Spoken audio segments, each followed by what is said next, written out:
से किसी भी देश की खुफिया एजेंसी जो भी ऑपरेशंस करती हैं, उसके सक्सेसफुल होने या ना होने के पीछे वो अपनी जिम्मेदारी नहीं लेती हैं। भारत की खुफिया एजेंसी रॉ ने ऐसे ही एक मिशन को अंजाम दिया था, जिसे उसने कभी ये नहीं माना कि ये मिशन उसके दिमाग की उपज थी। इसका नाम था गंगा हाईजैक मिशन, जिसमें रॉ ने अपने ही एक एरोप्लेन को हाईजैक करने का काम किया था। हो सकता है कि ये बात सुनकर आप काफी हैरान हो गए हो कि वो अपने ही देश के एरोप्लेन को क्यों हाईजैक करेगा। तो ये बात आपको इंट्रो में ही तो पता नहीं चल जाएगी, इसलिए आइए आपको पूरी कहानी तफसील से सुनाते हैं। इस कहानी की शुरुआत होती है 1950 से। दरअसल इसी साल जम्मू कश्मीर प्लेबिसाइड फ्रंट नाम के एक संगठन की शुरुआत हुई थी। ये वो गुट था जो जम्मू कश्मीर को अलग करना चाहता था। इसी वजह से कश्मीर के कई नए युवा इस ऑर्गेनाइजेशन से धड़ाधड़ जुड़ते जा रहे थे। लेकिन इन सब में एक नाम था मकबूल बट, जो 1959 में कश्मीर पुलिस से बचने के लिए पाकिस्तान भाग गया और वहां पहुंचकर पेशावर यूनिवर्सिटी में उसने एडमिशन ले लिया। वो पढ़ने में ठीक था, इसलिए उसने यहाँ उर्दू भाषा में मास्टर्स कर लिया और उसके बाद 1961 में उसने पाकिस्तान में एक लोकल इलेक्शन लड़ा और जीता भी। लेकिन इस दौरान वो लगातार कश्मीर की आज़ादी के लिए मांग करता रहा। पर यहाँ पर उसका कश्मीर थोड़ा अलग था, क्योंकि उसका कहना था कि कश्मीर भारत या पाकिस्तान किसी का हिस्सा न होकर एक आज़ाद मुल्क होना चाहिए।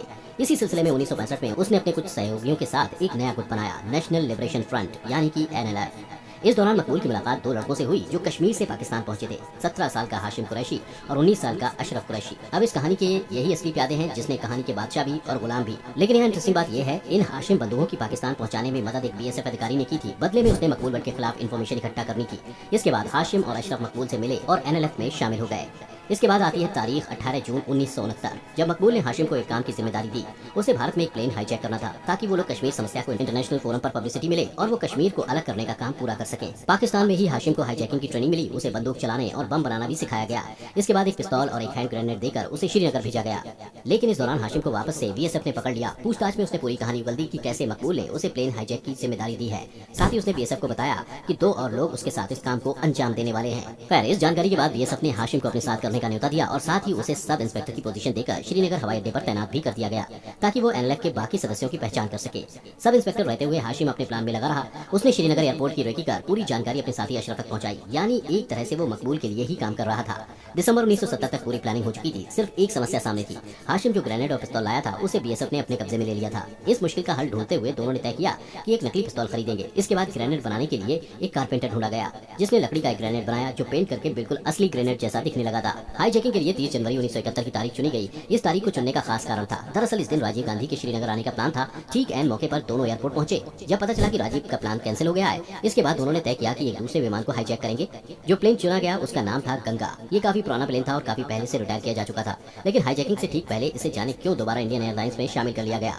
अब ये जाने क्यों में बहुत बड़ा ट्विस्ट है, जो आगे आपको कहानी में पता चलेगा। खैर, सब कुछ हाशिम के प्लान के मुताबिक हो रहा था। सुबह 11:30 पर प्लेन ने श्रीनगर से जम्मू की तरफ उड़ान भरी और लगभग 45 मिनट बाद जैसे ही प्लेन लैंडिंग को तैयार हुआ, हाशिम प्लेन के कॉकपिट में घुस गया और उसने अपनी नकली पिस्तौल निकाली और पायलट की कनपट्टी पर रख दी। ऐसे में दोनों पायलट सावधान हो गए और हाशिम ने पायलट से प्लेन रावलपिंडी को ले चलने को कहा।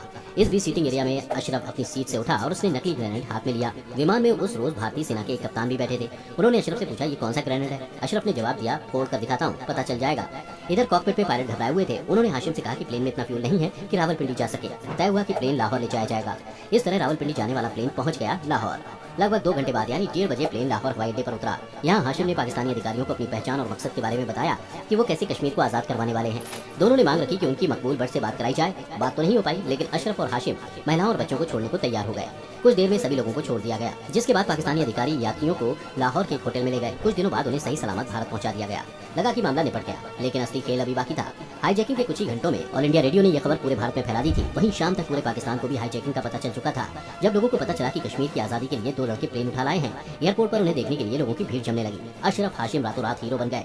मामला इंटरनेशनल हो चुका था, जैसा कि मकबूल ने सोचा था। लेकिन यहीं पर पूरा खेल बदल गया और फिर जिसने भी आगे की कहानी सुनी वो हैरानी से बस सुनता ही रह गया, क्योंकि इन 2 लड़कों के अलावा एक दूसरा मामला था और वो जल्द ही इंटरनेशनल होने वाला था। दरअसल 1970 में पाकिस्तान में चुनाव हुए थे, जिसमें पूर्वी पाकिस्तान यानी बांग्लादेश की आवामी लीग ने बहुमत हासिल किया। नियम के तहत उन्हें सत्ता मिलनी चाहिए थी, लेकिन पश्चिमी पाकिस्तान यानी आज के पाकिस्तान के पठान सांवले बंगालियों को अपने से कमतर समझते थे, इसलिए सरकार बनने में अड़चन आ रही थी। जनवरी महीने में इस मामले में पैरवी करने के लिए जुल्फिकार भुट्टो पूर्वी पाकिस्तान पहुंचे, ताकि शेख मुजीब से मुलाकात कर सकें। 2 फरवरी को भुट्टो पाकिस्तान लौटे तो उन्हें हाईजैकिंग का पता चला। आनंद फानन में भुट्टो लाहौर एयरपोर्ट पहुंचे और दोनों हाईजैकर से मुलाकात की और उन्हें प्लेन से बाहर आने के लिए मनाया। इसके बाद पाकिस्तानी सुरक्षा बलों ने प्लेन में आग लगा दी। हाशिम और अशरफ को एक गाड़ी में बैठाकर शहर में जुलूस निकाला गया। लाहौर के तमाम नेता एक बार उनके बगल में खड़े होना चाहते थे, तो वहीं जनता उन पर फूल उछाल रही थी। अगले 2 दिनों तक पाकिस्तान में जश्न का माहौल रहा, लेकिन ये जश्न ज्यादा देर तक नहीं था, क्योंकि जिस बाजी को पाकिस्तान के लोग भारत की हार समझ रहे थे, वो भारत का अब तक का सबसे सफल खुफिया मिशन साबित हुआ।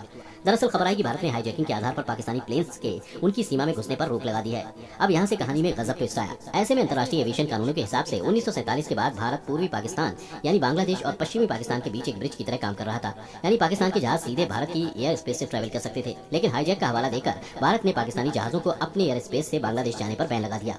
ऐसे में जहाजों को अब श्रीलंका से घूमकर पूर्वी पाकिस्तान जाना पड़ता, जो पैसे और समय की बड़ी बर्बादी होती। लेकिन मामला सिर्फ पैसों का नहीं था। जल्द ही भारत के इस कदम से पाकिस्तान अपनी आधी जमीन से हाथ धोने वाला था।